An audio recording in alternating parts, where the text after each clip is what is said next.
This dude, I actually think Kanye was on point. a man who says this of himself, Is my soul dark?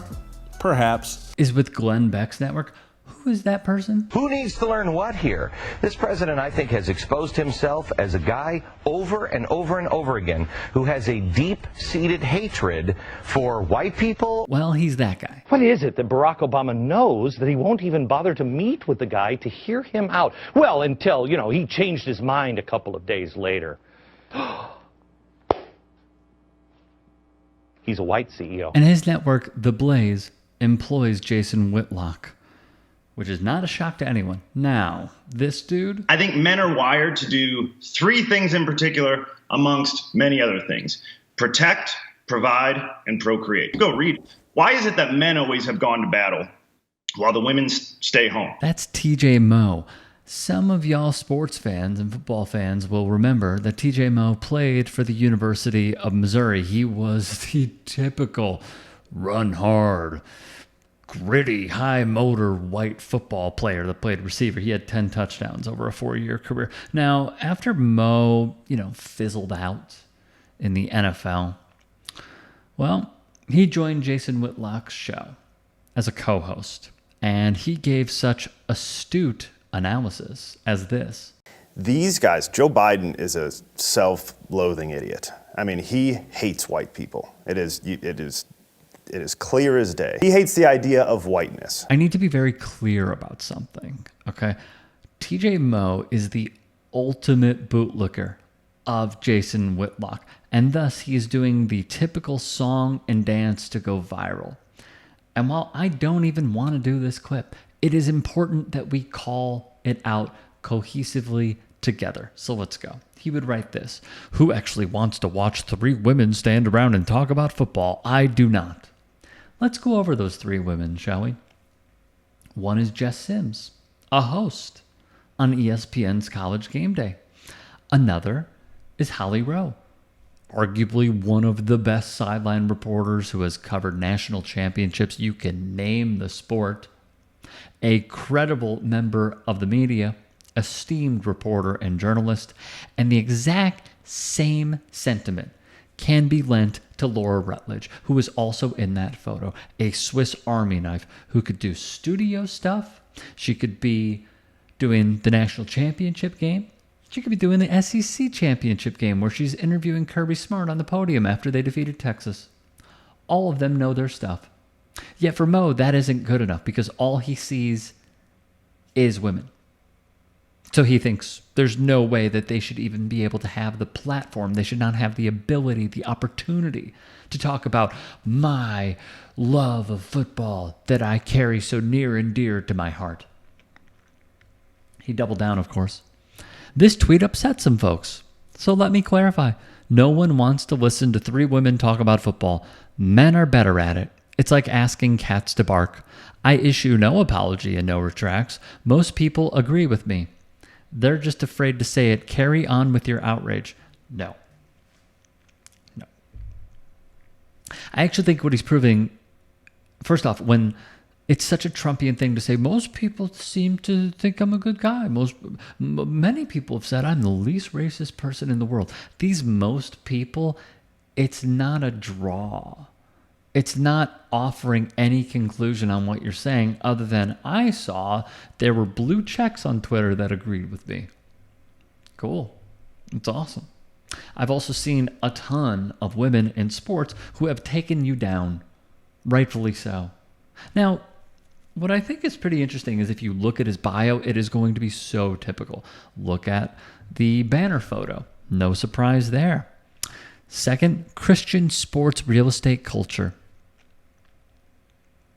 So much here, and y'all can go with the former. The latter, what culture are you bringing, my guy? Additionally, Christian, just the perfect cause here. So he would also tweet in support of this guy, writing, "Not a word Harrison Butker says here should be remotely controversial." Is that so? He's 100% correct. Those trying to convince women that being assistant vice president of lending and intentionally childless at age 40 is more fulfilling than making a family and home are evil. You heard it there.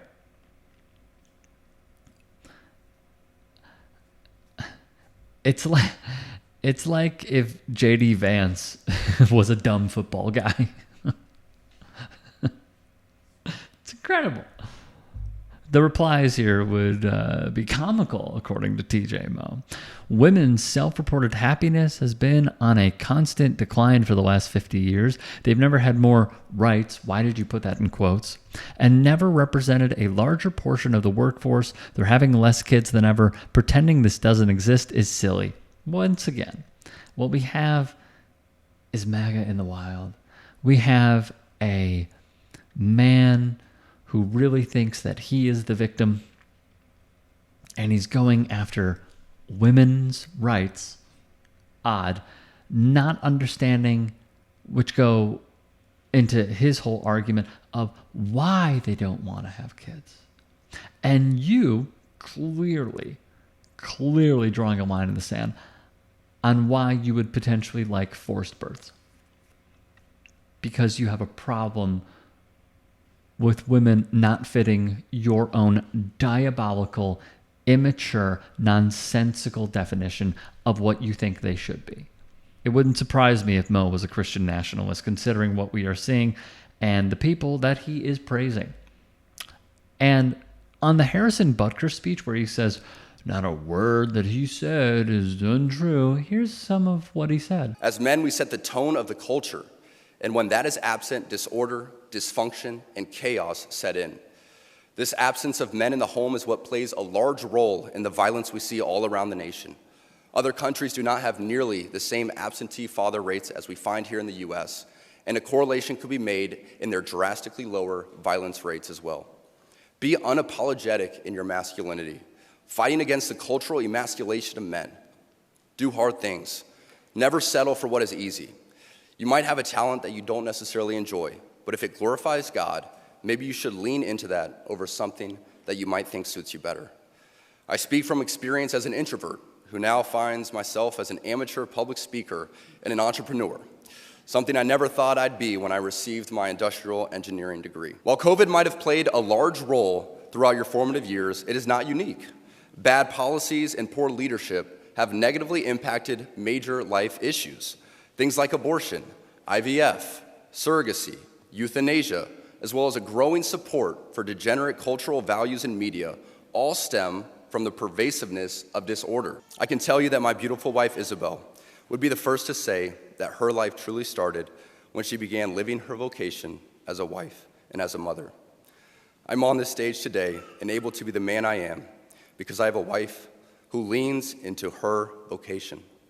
I'm beyond blessed with the many talents God has given me, but it cannot be overstated that all of my success is made possible because a girl I met in band class back in middle school would convert to the faith, become my wife, and embrace one of the most important titles of all, homemaker. Despicable. Oh, let's also not forget this.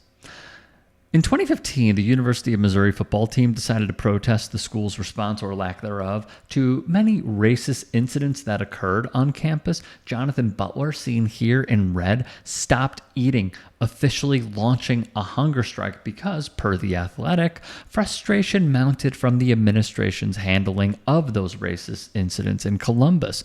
Butler was part of a student activist group which called itself Concerned Student 1950, which paid tribute to when Mizzou admitted its first black student. They would demand President Tim Wolf go, or until my internal organs fail and my life is lost, Butler would say.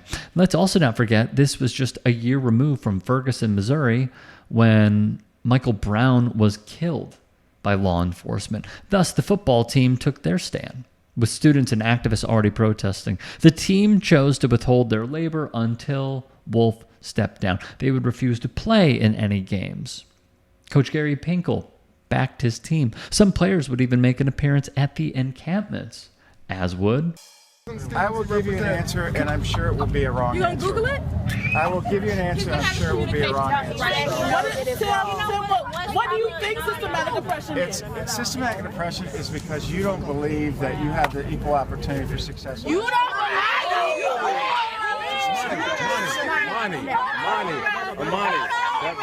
Did you just blame us for systematic oppression, Tim Wolf? Wolf himself. They made note of Wolf's shortcomings over and over and over again. In response, Wolf would really dig his heels in and say, I ain't leaving. I'm not resigning. Until, of course, he did, along with the chancellor of the school. Now, just think about who, recently a Mizzou star football player would be in the news to talk about this.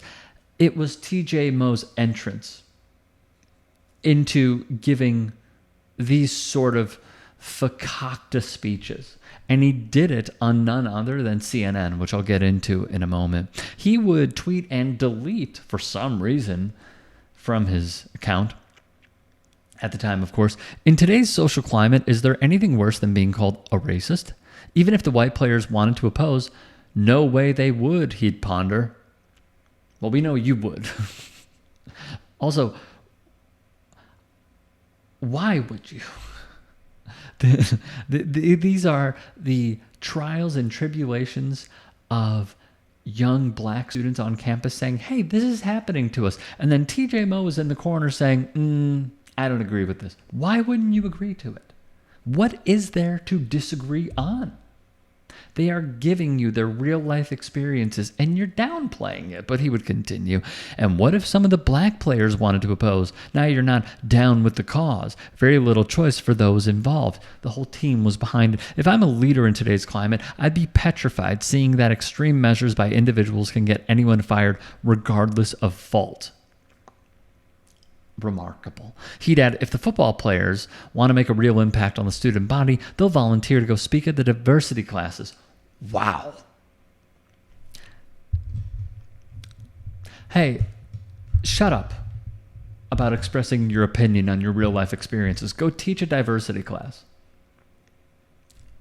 Incredible. This man was team captain? Incredible. Nothing has brought cultures together in America more than football. Oh, here we go. Need to show society what America can be, how it is in the locker room. He'd fire off once more. And here is what he said on CNN. And if you want to continue to recruit African-American players and you're showing them that you won't stand behind them in something that they believe in, I don't know that you'd ever be able to do that again. Pause here. We're talking about having an anti-racism agenda on campus. Why does this tickle your fancy in the worst way? Why are you so opposed to this? He'd give more. If we're always going to blame the leaders of what's going on, then we need to remove the President of the United States and the governor of every state, because there's a lot of murders that happen frequently. And then he'd add this. In fact, we're living in 2015. This is probably the least racist time in history. He said it. So Mo would give his opinion once more, airing dirty laundry on his team in 2015 because he did not like the way that some players conducted themselves and he decided to throw them under the bus. It led to a lot of players calling him out. Lucas Vincent, who played with Mo, would write in response, if you want to throw your teammates under the bus just so people will pay attention to you, you're no teammate of mine. Another former teammate of Mo's, Jimmy Hunt, would write, some people have no honor for their brotherhood. Got to be more careful with what you say. Everyone has a past, and a lot of people know yours. Karma is a B. Then there would be another incident involving Mo. When he said former Mizzou quarterback James Franklin's girl problems would play a pivotal role in the team's loss to Florida in 2012. I mean, that is horrendous. But I think it speaks to the character and how this man is who he is today. This victimhood that he has. He thinks anything that goes against him is an anti-white, anti-Christian sentiment, when really he loses what it means to be human.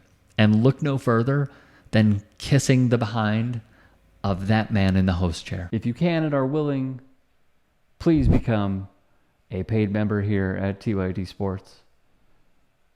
And or go to tyt.com/join. In addition, you can follow me on Twitter, Instagram, and TikTok. Appreciate it. Have a great day.